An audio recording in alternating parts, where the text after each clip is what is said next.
어머니, 심장 수술을 받으셔야 합니다. 더 미루시면 위험합니다.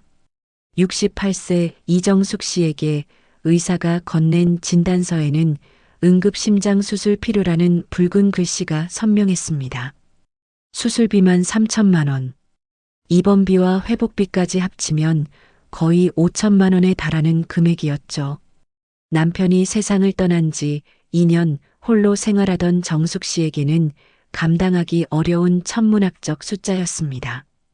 정숙 씨는 떨리는 손으로 휴대폰을 꺼내 아들 민호에게 전화를 걸었습니다. 민호야, 엄마가 심장 수술을 받아야 한대. 병원에서 빨리 하라고 하는데.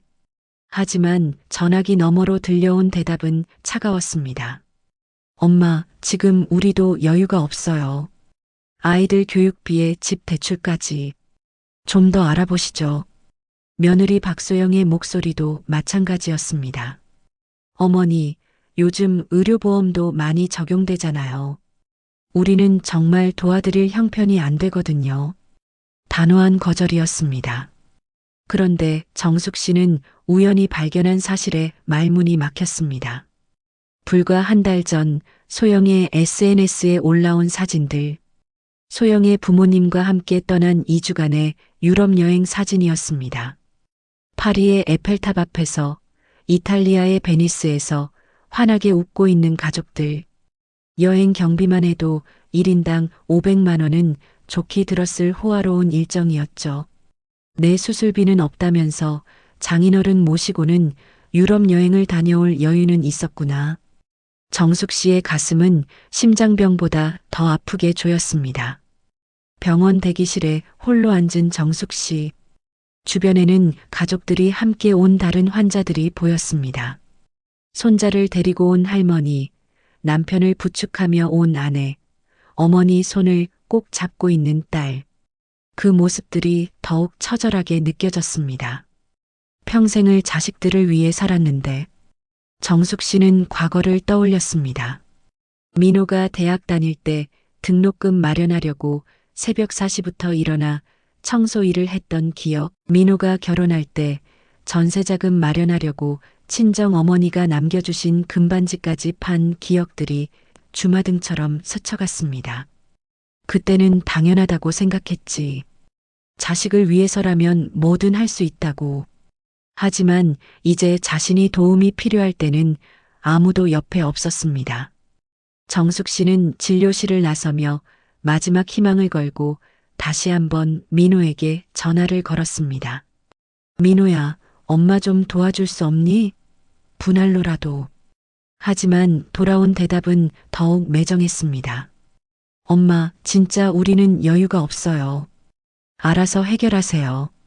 바로 그 순간 정숙 씨는 결심했습니다. 이 위기를 홀로 헤쳐나가야 한다고. 그리고 자식들이 자신을 어떻게 생각하는지도 정확히 알게 되었다고. 이제 정말 혼자구나. 병원 복도를 걸으며 정숙 씨의 눈가에 눈물이 맺혔습니다. 하지만 그 눈물 속에는 분노와 결의도 함께 담겨 있었습니다. 자신의 생명을 지키기 위해서라면 이제 누구의 도움도 기대하지 않겠다고. 이틀 후 정숙 할머니는 예상치 못한 방문객을 맞았습니다. 아파트 현관문 너머로 들려온 목소리는 30년 지기 이웃이자 친구인 최인수 씨였어요. 정수가 나야. 인수야.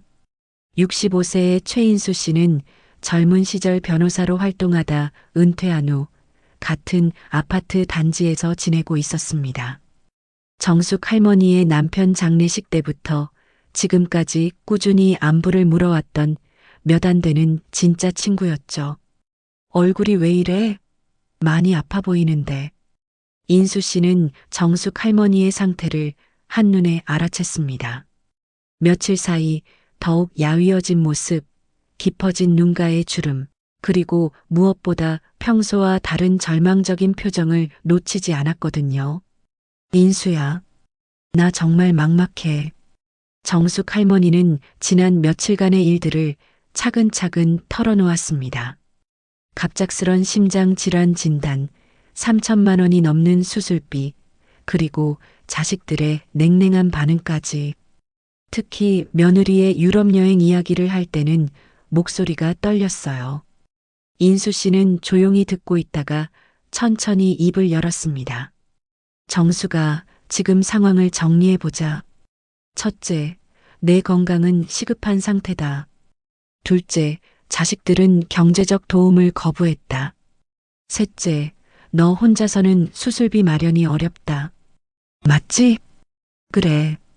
그런데 인수야, 나는 정말 어떻게 해야 할지 모르겠어. 정수가, 나도 변호사 일을 30년 넘게 했는데 이런 상황에서 할 수 있는 방법들이 몇 가지 있어. 하지만 그 전에 하나 물어볼 게 있어. 인수 씨의 표정이 진지해졌습니다. 내가 지금까지 자식들한테 해준 것들 정확히 기록해 둔 게 있나? 집 담보 대출에서 도와준 일이라든지 전세금 마련해 준 일이라든지. 정숙 할머니는 잠시 생각에 잠겼습니다. 아, 그런 건 다 서류로 남아있을 거야. 은행 기록도 있고 부동산 거래 서류도 어디 있을 텐데. 그게 중요해. 법적으로 봤을 때 내가 자식들한테 해준 경제적 도움은 증여나 대여의 성격을 가질 수 있거든. 특히 갚겠다는 것을 글로 작성해서 약속했다면 더욱 그래. 인수 씨는 계속해서 설명했습니다. 그리고 또 하나. 부양 의무라는 게 있어. 자식이 부모를 부양할 법적 의무 말이야. 물론 강제로 시킬 수는 없지만 도덕적으로는 분명한 책임이 있는 거지. 정숙 할머니의 눈에 희미한 희망의 빛이 스며들기 시작했습니다. 그럼 인수야, 내가 뭔가 할 수 있는 방법이 있다는 얘기야? 있어. 몇 가지 방법이 있는데 하나씩 설명해 줄게. 첫 번째는 법적 절차를 통한 방법이야. 부양비 청구라는 게 있어. 법원에 신청하면 자식들한테 일정 부분 부양비를 받을 수 있어. 하지만 그건 시간이 오래 걸릴 텐데. 내 수술은 급해. 맞아. 그래서 두 번째 방법을 생각해 봐야 해. 내가 가진 자산을 활용하는 거야. 이 집도 그렇고 지금까지 모아둔 것들도 있을 텐데. 인수 씨는 잠시 망설이다가 조심스럽게 말을 이었습니다. 그리고 세 번째 방법이 있어. 이건 좀 극단적이긴 한데 유언장을 작성하는 거야. 내 재산을 어떻게 처분할지 미리 정해두는 거지. 자식들이 지금 외면한다면 너도 그에 상응하는 선택을 할 수 있어. 정숙 할머니는 깜짝 놀랐습니다. 유언장? 그건 너무. 아직 결정할 필요는 없어. 하지만 선택권은 내가 가지고 있다는 걸 알아둬. 40년 동안 희생한 내가 마지막에 존엄하게 살 권리가 있어. 그날 저녁 인수 씨가 돌아간 후 정숙 할머니는 오랫동안 생각에 잠겼습니다. 서랍장 깊숙한 곳에서 오래된 서류 봉투를 꺼내어 펼쳐보았어요. 민호의 신혼집 전세 계약서, 사업자금 대출 보증 서류들, 그리고 꼭 갚겠다고 손으로 써준 민호의 차용증까지. 이 모든 게 증거가 될 수 있다는 거구나. 정숙 할머니는 조용히 중얼거렸습니다. 지난 40년이 한순간에 새로운 의미로 다가왔어요. 단순한 모성애의 희생이 아니라 법적으로도 의미가 있는 거래들이었던 거죠. 그날 밤 정숙 할머니는 처음으로 며칠 만에 깊이 잠들 수 있었습니다. 절망만이 가득했던 마음속에 작은 희망의 씨앗이 움트기 시작했거든요. 인수 씨와의 대화 이후 일주일이 지났습니다.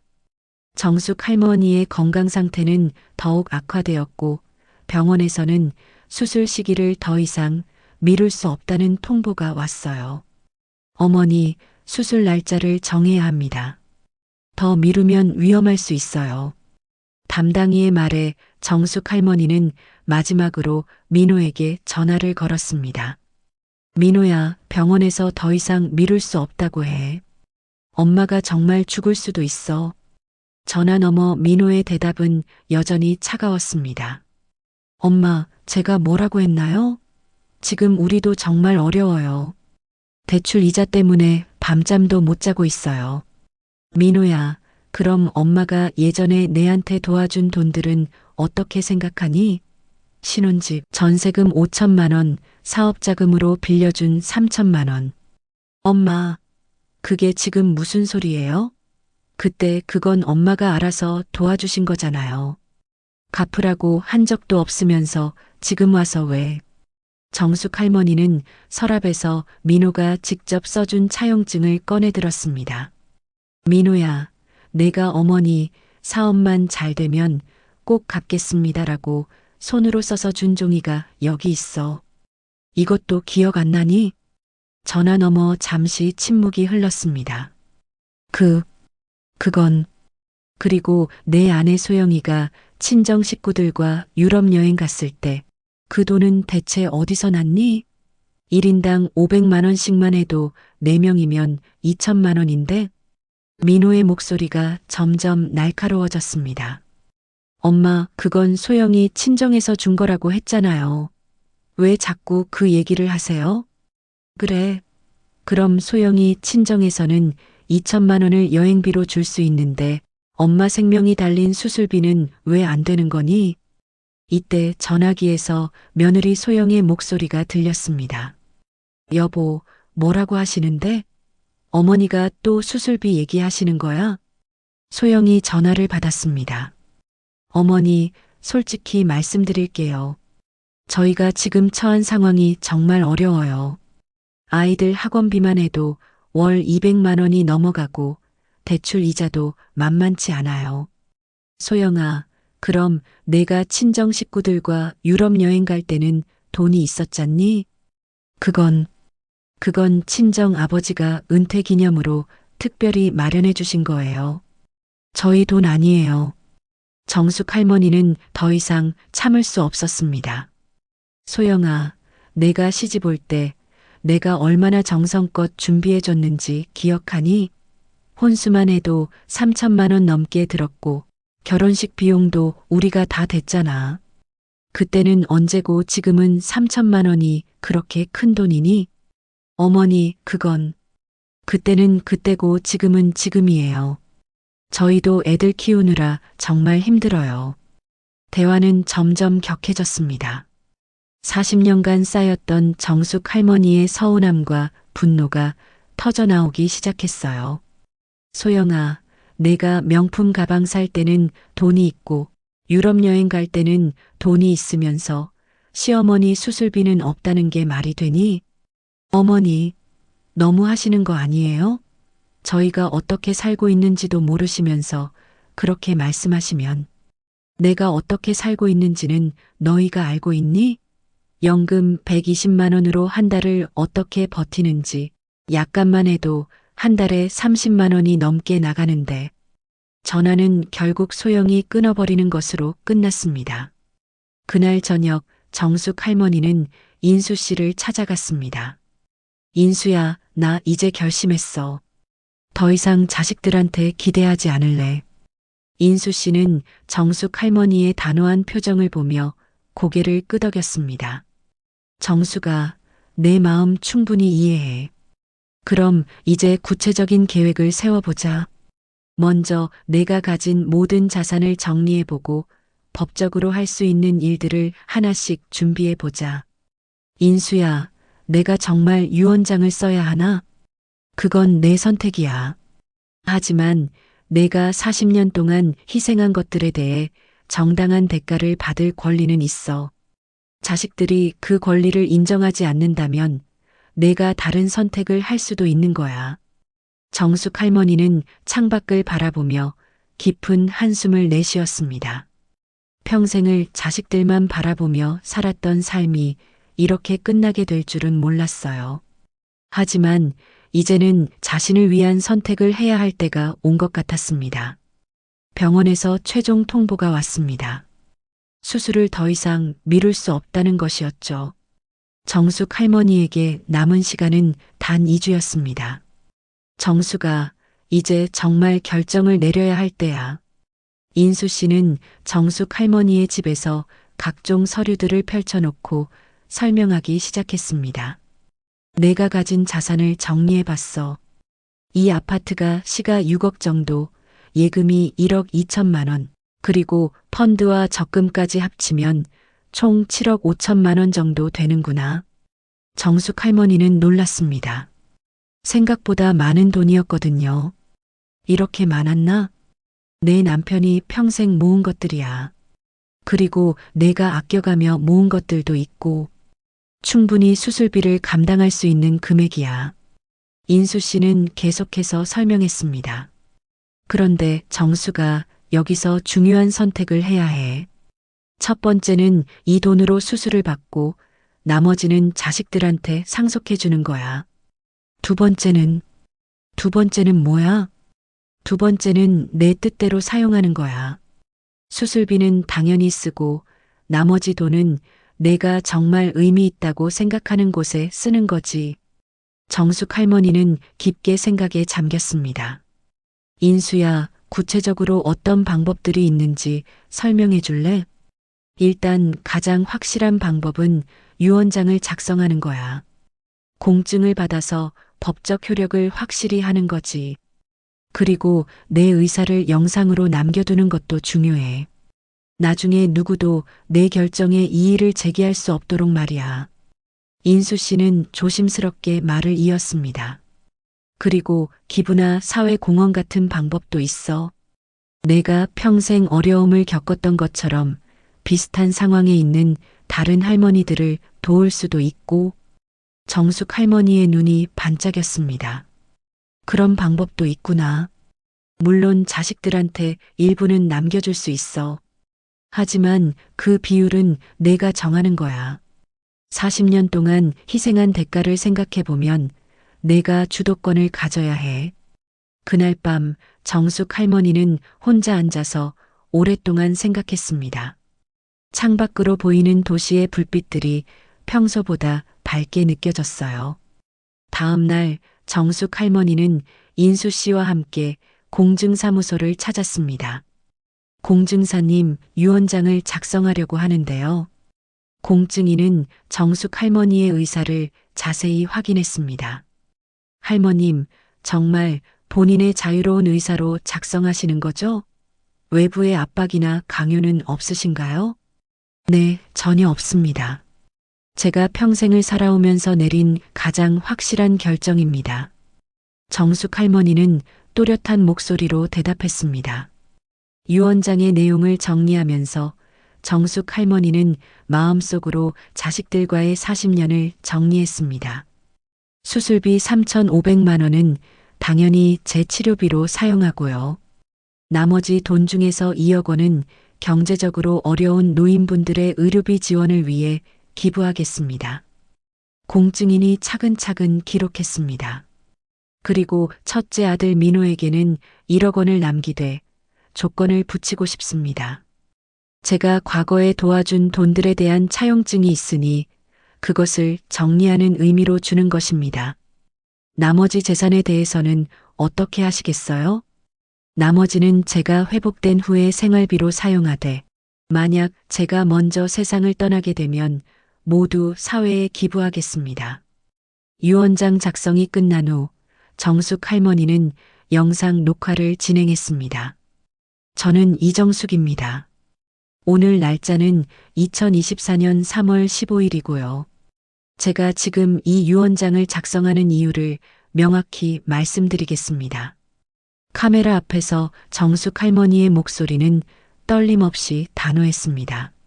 40년 동안 저는 자식들을 위해 모든 것을 희생했습니다.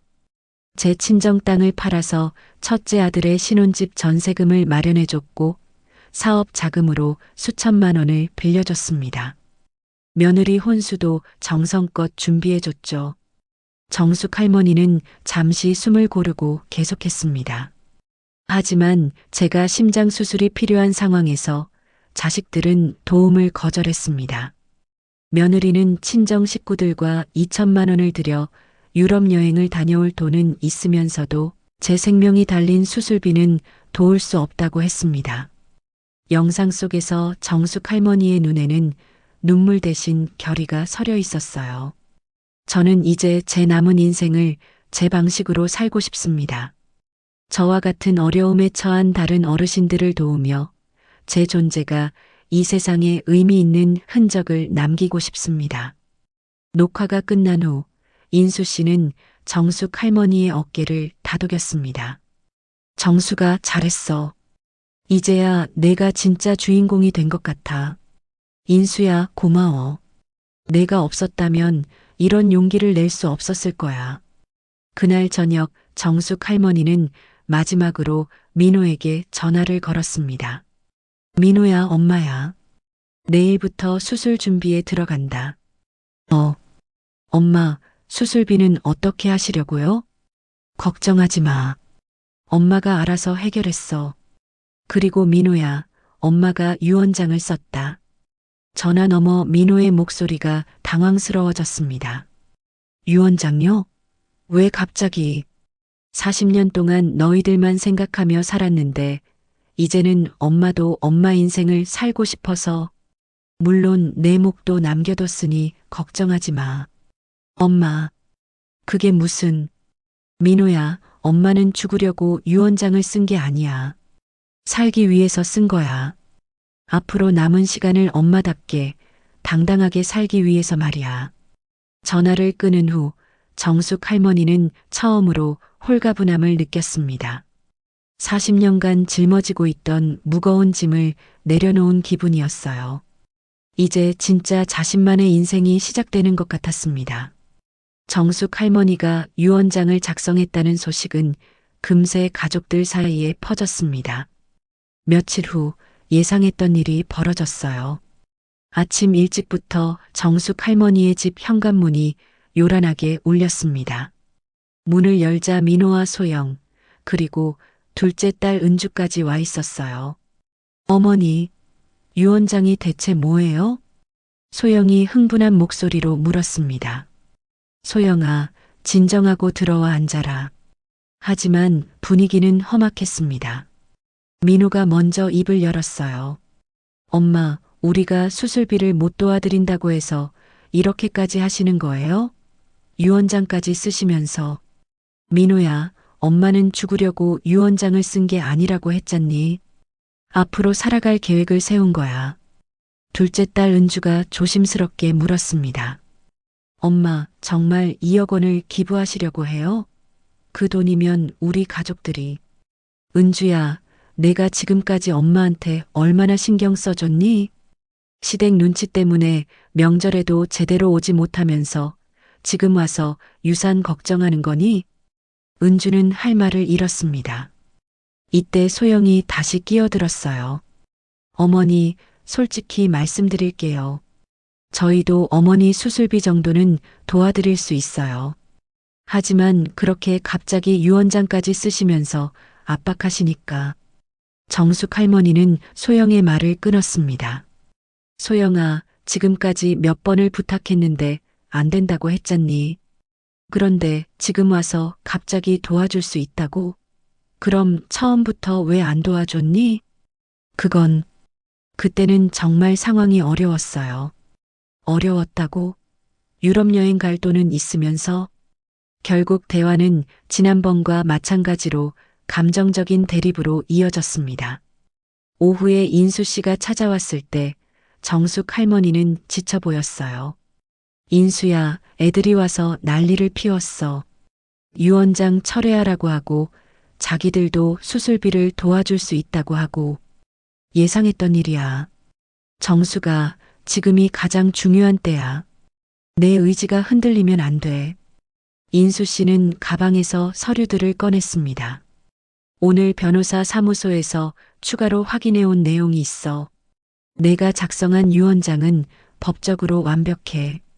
그리고 영상 녹화까지 했으니까 누구도 이의 제기할 수 없어. 그런데 인수야, 애들이 갑자기 수술비를 도와주겠다고 하는데 나는 어떻게 해야 할까? 정수가 그게 진심일까? 아니면 유산을 노리고 하는 얘기일까? 정숙 할머니는 깊은 한숨을 내쉬었습니다. 모르겠어. 40년 동안 자식들을 믿고 살았는데 이제는 뭐가 진심인지 구별하기가 어려워. 인수 씨는 차분하게 설명했습니다. 정수가 지금 상황을 정리해보자. 첫째, 내가 여러 번 부탁했을 때는 거절했다. 둘째, 유언장을 쓴다고 하니까 갑자기 태도가 바뀌었다. 셋째, 그들의 행동 변화는 내 건강을 걱정해서가 아니라 유산 때문이야. 맞는 말이야. 그리고 또 하나.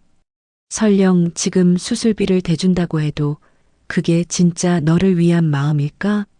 아니면 나중에 우리가 수술비까지 댔는데라면서 더 큰 것을 요구할까? 정숙 할머니는 인수 씨의 말에 고개를 끄덕였습니다. 인수야, 내 말이 맞아. 나는 이미 결정했어. 내 돈으로 내 수술을 받고 내 방식대로 살겠어. 그날 저녁 정숙 할머니는 가족들에게 최종 통보를 했습니다. 민호야, 그리고 은주야. 엄마 마음은 이미 정해졌어. 유언장도 바꿀 생각 없고 너희들의 도움도 필요 없어. 전화 너머로 민호의 당황한 목소리가 들렸습니다. 엄마, 그럼 정말 2억 원을 기부하시려고 하는 거예요? 그래. 나와 같은 처지에 있는 할머니들이 얼마나 많은데. 그분들한테 도움이 되고 싶어? 엄마. 그래도 가족이. 민호야, 가족이라는 게 뭐니? 서로 어려울 때 도와주는 게 가족 아니니? 엄마가 가장 어려울 때 등 돌린 게 누구야? 그날 밤 정숙 할머니는 인수 씨와 함께 수술 전 마지막 준비를 마쳤습니다. 법적 서류들은 모두 완벽했고 의료진과의 상담도 끝마쳤어요. 정수가 이제 정말 내 인생이 시작되는 거야. 40년 늦었지만 말이야. 인수야, 고마워. 너 같은 친구가 있어서 이런 용기를 낼 수 있었어. 수술을 하루 앞둔 밤 정숙 할머니는 처음으로 평온함을 느꼈습니다. 두려움보다는 새로운 시작에 대한 기대감이 더 컸어요. 수술 당일 아침 정숙 할머니는 의외로 차분했습니다. 인수 씨가 새벽부터 병원으로 와서 함께 있어 주었어요. 정수가 괜찮아? 응, 인수야. 이상하게 마음이 편해. 40년 만에 처음으로 내 뜻대로 선택한 일이라서 그런가 봐. 수술실로 들어가기 전 정숙 할머니는 간호사에게 작은 봉투를 건넸습니다. 혹시 제게 무슨 일이 생기면 이걸 최인수 씨에게 전해주세요. 봉투 안에는 짧은 편지가 들어 있었어요. 인수야, 고마웠어. 내 인생에서 가장 소중한 친구였어. 다행히 8시간에 걸친 수술은 성공적으로 끝났습니다. 의사는 인수 씨에게 밝은 표정으로 말했어요. 수술이 성공적이었습니다. 환자분의 의지가 정말 강하시네요. 회복도 예상보다 빠를 것 같습니다. 수술 소식은 가족들에게도 전해졌지만 아무도 병원으로 오지 않았습니다. 민호는 전화로 간단히 안부만 물었어요. 엄마 수술 잘 되셨다면서요? 다행이네요. 민호야, 와보지 않을 거니? 엄마, 지금 상황이 좀 회사 일이 바쁘고 해서. 정숙 할머니는 더 이상 실망하지 않았습니다. 이미 예상했던 일이었거든요. 회복실에서 깨어난 첫날 정숙 할머니에게 뜻밖의 방문객이 찾아왔습니다. 같은 아파트 단지에 사는 김영희 할머니였어요. 정숙 씨, 수술 잘 받으셨다면서요? 인수 씨한테 들었어요. 영희 할머니는 70대 중반으로 혼자 사는 독거노인이었습니다. 영희 씨, 고마워요. 이렇게 와주시고. 정숙 씨, 사실 제가 온 건 다른 이유가 있어요. 인수 씨가 정숙 씨 이야기를 해주시던데. 저도 비슷한 상황이거든요. 영희 할머니는 조심스럽게 자신의 이야기를 털어놓았습니다. 자식들이 모두 해외에 나가 살고 있는데 최근 무릎 수술이 필요하지만 비용 때문에 망설이고 있다는 것이었어요. 정숙 씨가 의료비 지원 기부를 하신다고 들었는데 정말 고마운 일이에요. 저 같은 사람에게 희망이 되거든요. 그 말을 들은 정숙 할머니의 마음에 따뜻한 감정이 일었습니다. 자신의 선택이 정말 의미 있는 일이었다는 걸 실감했어요. 일주일 후 정숙 할머니는 일반 병실로 옮겨졌습니다. 회복 속도가 의사들도 놀랄 정도로 빨랐어요. 할머님, 정말 의지가 강하시네요. 이 나이에 이렇게 빨리 회복되시는 분은 흔하지 않아요. 담당 간호사가 감탄하며 말했습니다. 그런데 이때부터 예상치 못한 일들이 벌어지기 시작했습니다. 민호와 소영이 갑자기 병원에 나타난 것이었어요. 어머니, 수술 잘 받으셨다니까 다행이에요. 소영의 목소리에는 어색한 친근함이 묻어 있었습니다. 어머니, 회복하시는 동안 저희가 병원비나 이런저런 것들 도와드릴게요. 민호도 평소와 다른 모습이었어요. 정숙 할머니는 차분하게 대답했습니다. 고맙긴 한데 필요 없어. 내가 다 준비해뒀으니까. 어머니, 그래도 가족인데. 그리고 어머니, 유언장 말인데 다시 한번 생각해 보시면 어떨까요? 저희도 반성했거든요. 소영의 말에 정숙 할머니는 씁쓸하게 웃었습니다. 소영아, 언제 반성했니? 내가 수술실에 들어갈 때 어디 있었어? 내가 깨어났을 때는 또 어디 있었고? 어머니, 그건 이제 와서 가족이라고 하지 마. 내가 진짜 가족이 누구인지 알게 됐으니까. 그날 저녁 인수 씨가 병문안을 왔을 때 정숙 할머니는 낮에 있었던 일을 이야기했습니다. 인수야, 애들이 와서 또 유언장 얘기를 하더라. 예상했던 일이야.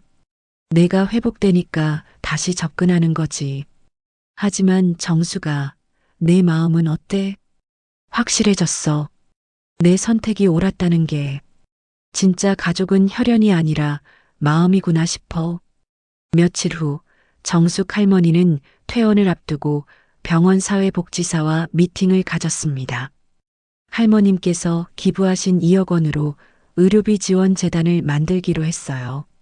할머님과 같은 상황에 계신 어르신들께 실질적인 도움이 될 것 같습니다. 그렇게 되면 정말 기쁠 것 같아요. 그리고 할머님, 지역사회에서 독거노인들을 위한 자원봉사에도 참여해 보시면 어떨까요? 할머님의 경험이 다른 분들에게 큰 도움이 될 것 같거든요. 정숙 할머니는 고개를 끄덕였습니다. 처음으로 누군가에게 진짜 필요한 사람이 될 수 있다는 생각이 들었어요.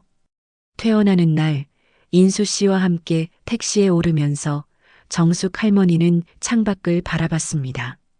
세상이 완전히 새롭게 보였어요. 40년 만에 처음으로 자신만의 인생을 살아갈 준비가 된 것 같았습니다. 퇴원 후 한 달이 지나면서 정숙 할머니의 삶에는 예상치 못한 변화들이 일어나기 시작했습니다. 먼저 지역 복지관에서 연락이 왔어요. 정숙 할머니님, 할머님께서 기부해 주신 기금으로 첫 번째 수술 지원이 이뤄졌습니다. 김영희 할머님의 무릎 수술 말이에요. 복지사의 말에 정숙 할머니의 마음이 뿌듯해졌습니다. 영희 씨 수술 잘 됐나요? 네, 정말 잘 됐어요. 그런데 할머님, 영희 할머님뿐만 아니라 다른 분들도 많이 계세요. 할머님의 이야기가 입소문을 타면서 비슷한 처지의 어르신들이 많이 문의하고 계시거든요. 그 말을 듣고 정숙 할머니는 더 큰 책임감을 느꼈습니다. 한편 민호 가족에게는 예상치 못한 시련이 찾아왔습니다. 민호가 근무하던 회사에서 대규모 구조조정이 있었던 것이에요. 여보, 나 회사에서 잘렸어. 소영은 청천벽력 같은 소식에 당황했습니다. 뭐? 갑자기 왜? 회사 사정이 어려워져서 40대 이상은 대부분 정리해고야. 퇴직금도 제대로 못 받을 것 같아. 그날 밤 민호 부부는 심각한 대화를 나누었습니다. 여보, 대출 이자만 월 300만 원인데 어떻게 해? 일단 다른 회사를 알아봐야지. 그런데 어머니 일을 생각하니까 마음이 무거워. 무슨 소리야? 어머니가 유언장 쓰시면서 한 말들 있잖아. 우리가 어머니 수술비도 안 도와드리고 생각해보니까 정말 우리가 너무했던 것 같아. 소영도 처음으로 진지하게 생각해봤습니다. 그래. 어머니가 그동안 우리한테 해주신 것들을 생각하면 유럽 여행 갈 돈은 있으면서 어머니 수술비는 없다고 했던 게 정말. 이때부터 민호 가족의 경제 상황은 급격히 악화되기 시작했습니다.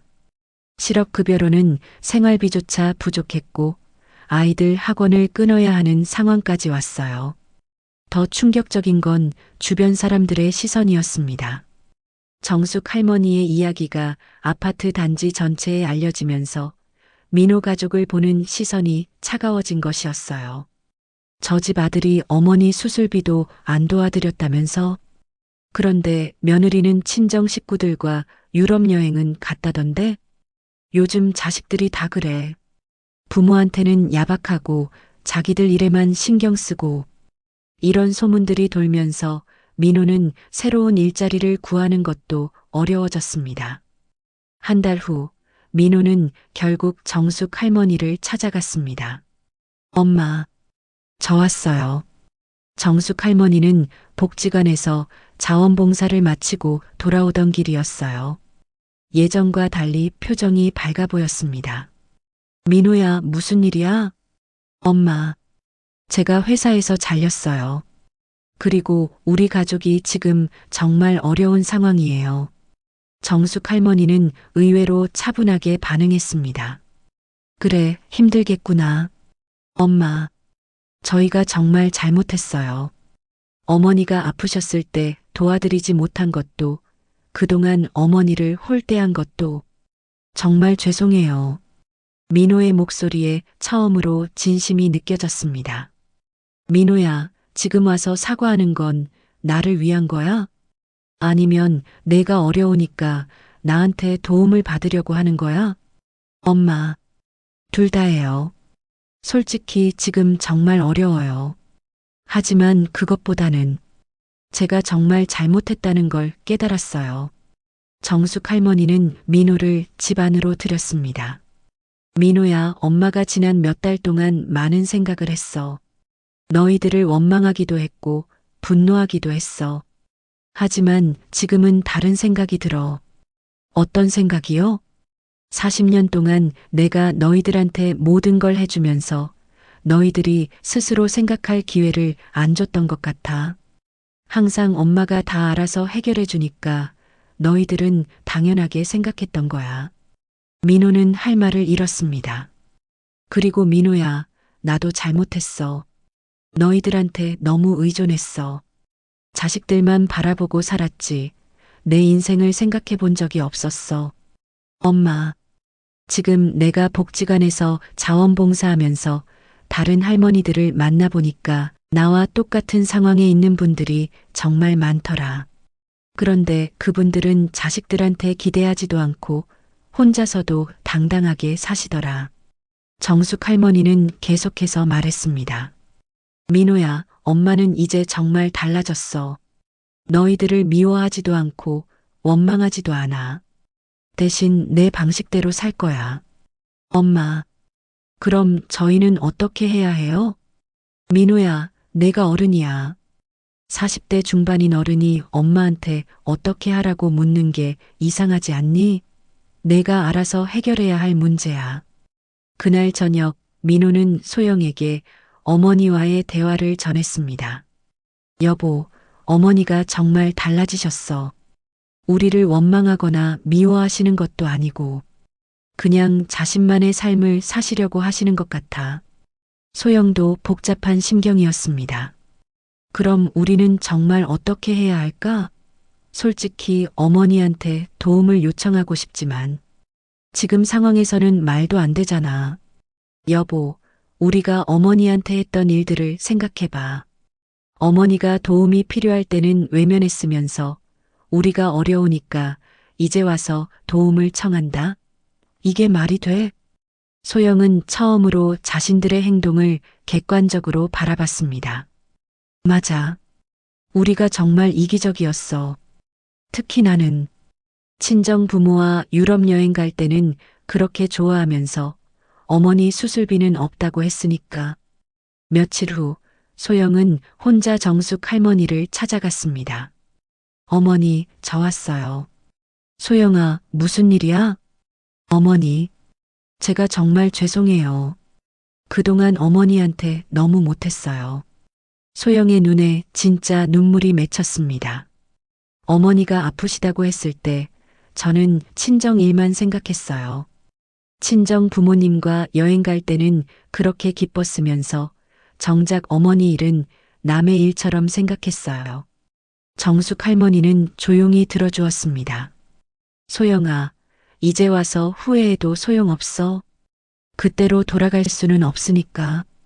어머니, 그럼 저희는 정말 용서받을 수 없는 건가요?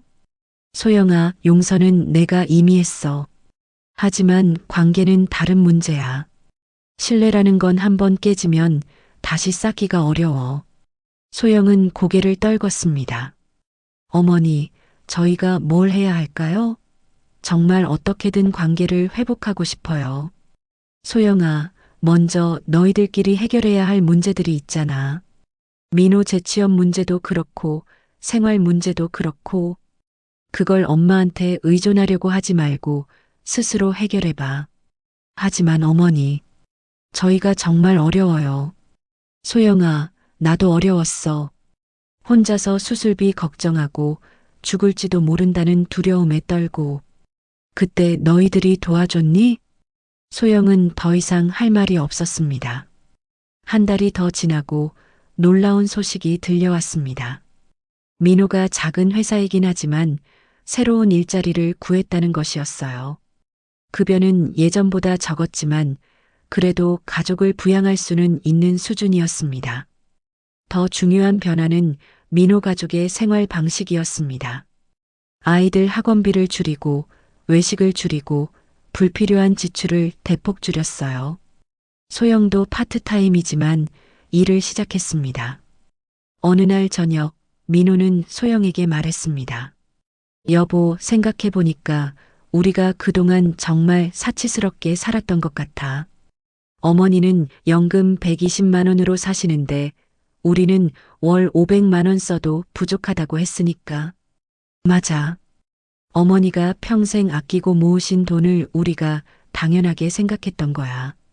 그들은 서로를 바라보며 쓴웃음을 지었습니다. 40대 중반이 되어서야 진짜 어른이 되는 법을 배우고 있었던 거죠. 정숙 할머니는 이런 소식들을 인수 씨를 통해 간접적으로 듣고 있었습니다. 정수가, 민호네가 많이 달라졌더라. 이제야 현실을 깨닫는 것 같아. 다행이야. 사실 마음 한구석으로는 걱정됐거든. 그래도 내 자식들인데. 그럼 다시 관계를 회복할 생각은 없어? 정숙 할머니는 잠시 생각에 잠겼습니다. 인수야, 시간이 필요할 것 같아. 그들이 정말 변했는지 아니면 어려우니까 잠시 그런 건지. 조금 더 지켜봐야겠어. 6개월이 흘렀습니다. 정숙 할머니의 건강은 완전히 회복되었고 새로운 삶이 자리 잡기 시작했어요.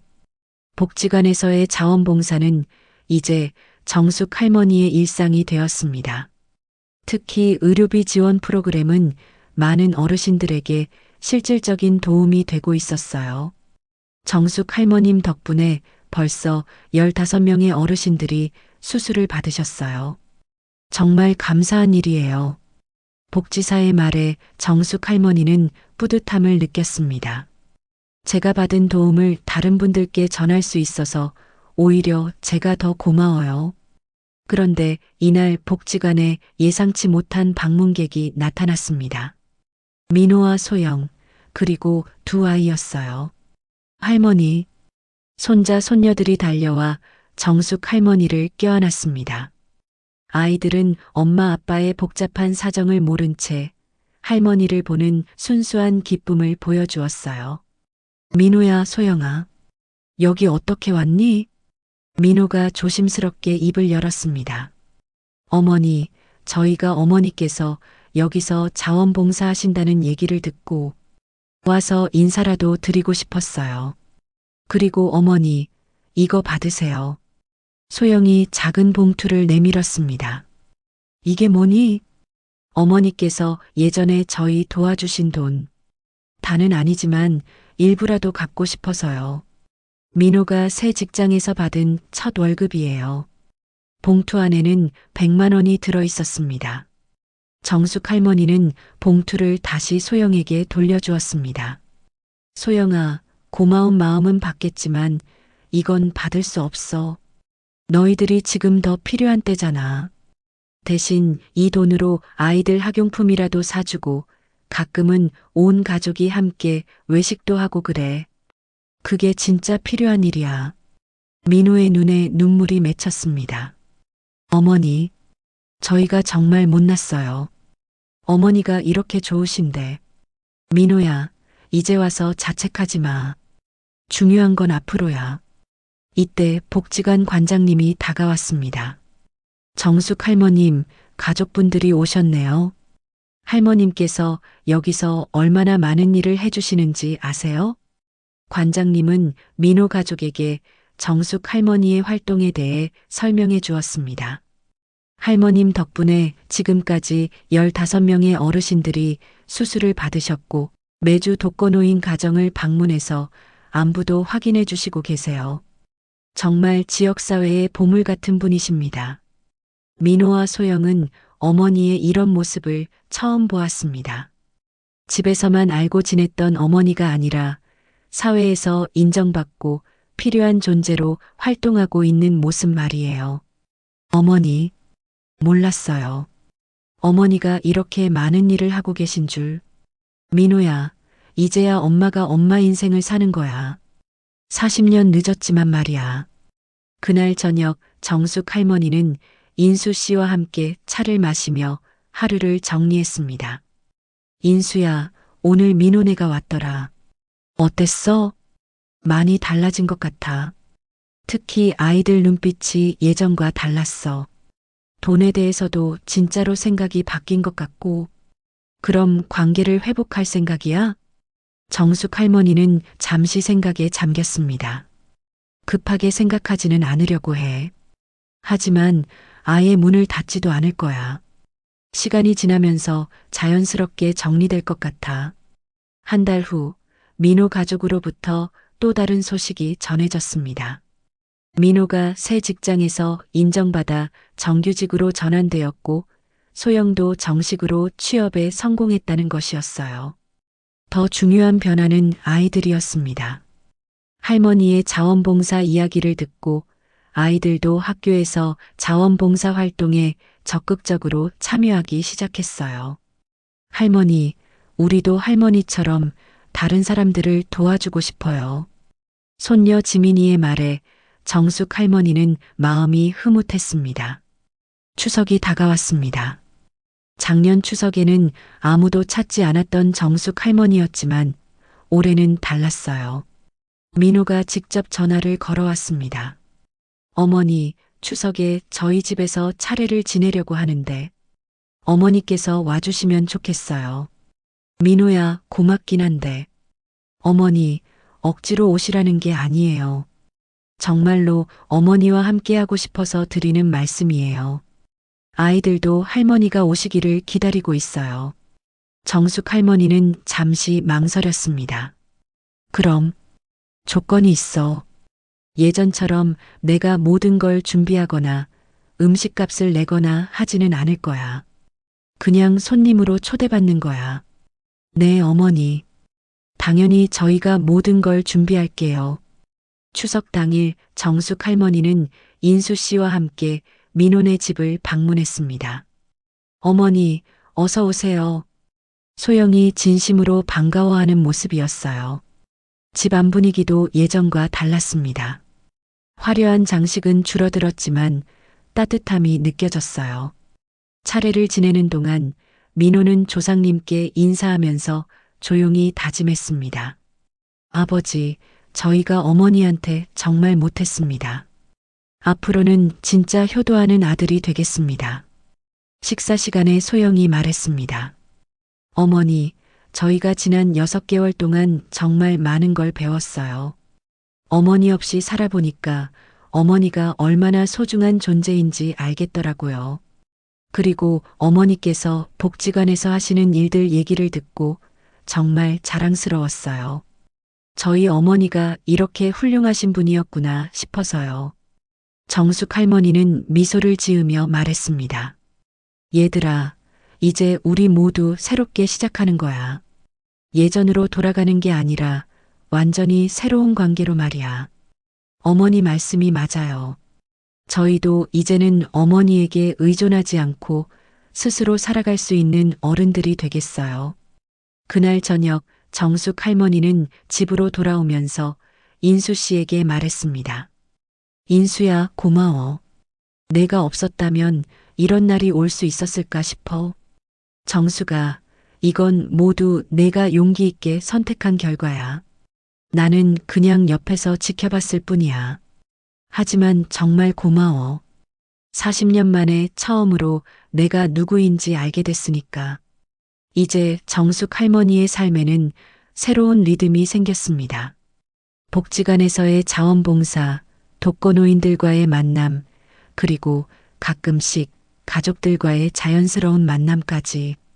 가장 중요한 변화는 정숙 할머니 자신이었습니다. 더 이상 누군가에게 의존하지 않고 자신만의 가치 있는 삶을 살아가고 있습니다. 여러분, 이 이야기가 비슷한 상황에 계신 모든 분들에게 작은 용기가 되었으면 좋겠습니다.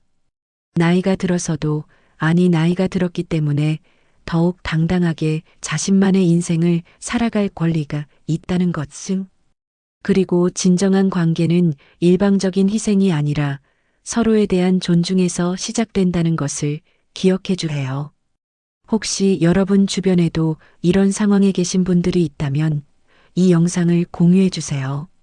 그리고 정숙 할머니처럼 용기 있는 선택을 한 분들의 더 많은 이야기가 궁금하시다면 지금 바로 좋아요 버튼을 눌러주시고 구독 알림까지 설정해 주세요. 댓글로는 여러분만의 가족 이야기나 비슷한 경험담을 들려주시면 다음 영상 제작에 큰 도움이 될 거예요. 다음 주에는 더욱 충격적인 이야기를 가져올 예정이니까 절대 놓치지 마시고 알림 설정 꼭 해두세요. 그럼 다음 영상에서 만나요.